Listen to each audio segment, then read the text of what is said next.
It's amazing where your mentality goes when you're street. My senior year, I wasn't even in high school. I had already quit, but I was still hanging out with those guys. I was working. And we went to the city. We picked up an 8-ball. That's how life was. We always was plotting. Yeah, we're always plotting. I'll never forget that. We went and picked up an 8-ball on 135th in Amsterdam. We went to my buddy's father's liquor store. It was closed at 10. We broke into it. He had the key and the alarm codes. We took out a bottle of Jack and a case of Nips, the 8-ounce cold beers, and we started drinking them. We went to this bar. We were fucked up, Mike. When I was a kid, I drank Bacardi when I was like 10, 11, 12. Oh. I went to Bacardi 151. How old were you? From like 10, 11, 12, 13. Oh, Jesus Christ, Mike. I started out light with Boone's Farm. Are you serious? Yeah, I started out 13. I started straight with what's that? Gordon's Gin. Yeah. Oh, Jesus Christ. Straight or with a little tonic and a twist of lime? Fucking straight. And what else? Wild Irish Rose. My mother used to drink that. I remember Wild Irish Rose. And Thunderbird. Remember that? I remember it. That should have given you a headache for 8 days. My mother used to drink that. Thunderbird will give you a headache for 8 fucking days. That's cheap ass shit to kill you, man. That shit will fucking kill you. What's the word? Thunderbird. Thunderbird. You know what I'm saying? That was really the commercial? That was the slang on the street. Oh, okay. That was on the street, dog. What up, G? What's the word? Thunderbird. I'm in. I got 50 cents. Mike got a nickel. Lee got $1. Let's go. We'll get some potato chips. Go in there, Lee. Tell them put it on your tab. Remember when you could run a tab at the bodega, Doug? Listen, remember you did this. You come there, you give them a food stamp, right? But they don't give you no change. It's right on the paper. I owe you 70 cents or 30 cents. Yeah, and it's good. That shit would crack me because I would buy food stamps like 30 cents to the dollar. Oh, you buy people's food stamps? Bro, they're junkies. So when they get $60 worth of food stamps, you give them 20. You always wanted to rob somebody's food stamp check. Yeah. You can cash it. Back then, it was easy to cash somebody else's check fraud. It was so easy back in the 70s. Dog, my biggest scam was... 70s fraud. You didn't even have to have a credit card. Nothing. Your information. You had to have the check. Wow.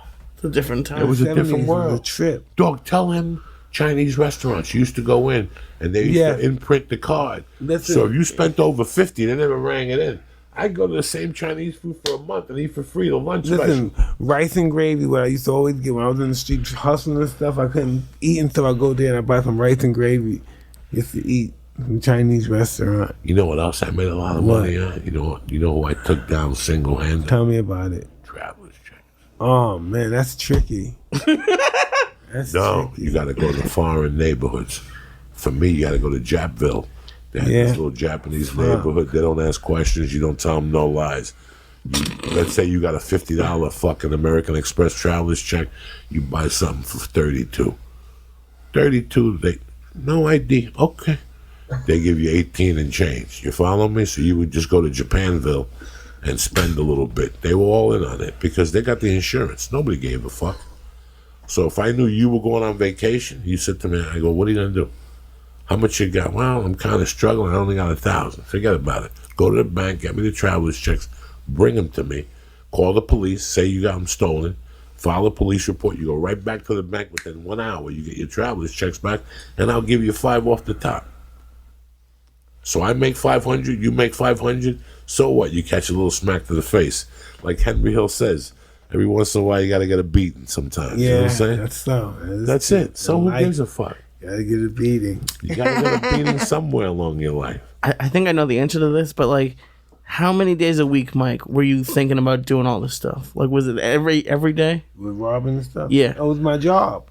Jesus. I get up in the morning to go to school. I go to school, eat breakfast, and then when soon class starts, boom, I go outside and start robbing and stuff. Lunchtime comes, I come back, boom, eat lunch. If I didn't get a good thing, if I got a good thing, I'm not eating lunch. I'm gonna go somewhere else and eat in a restaurant like Red Lobster or somewhere. Damn. But other than that, I come to school, I come back to school lunchtime eating, then I go back out again until 5 o'clock.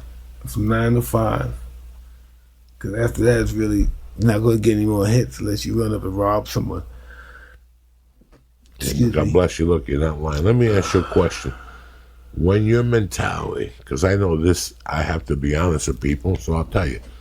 There was days when I would wake up from the ages of 17 to 27, and I would wake up and go, I don't know how the day is going to start, and I don't know how it's going to end.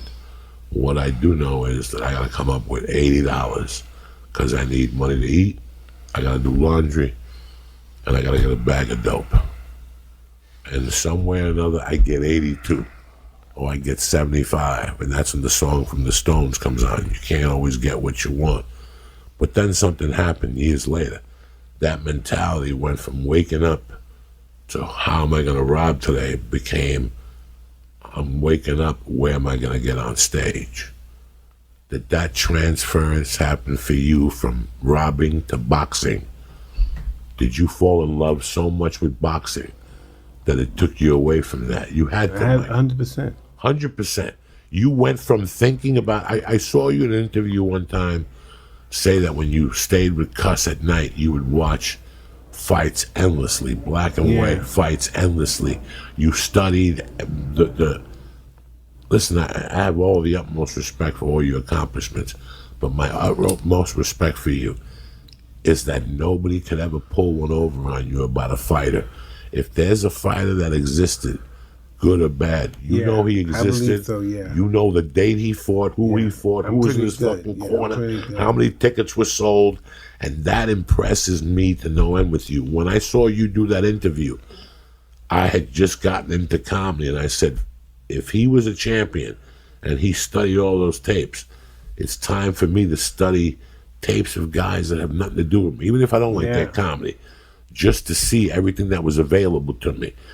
Oh, so that's the best thing to study. I always say that if I'm going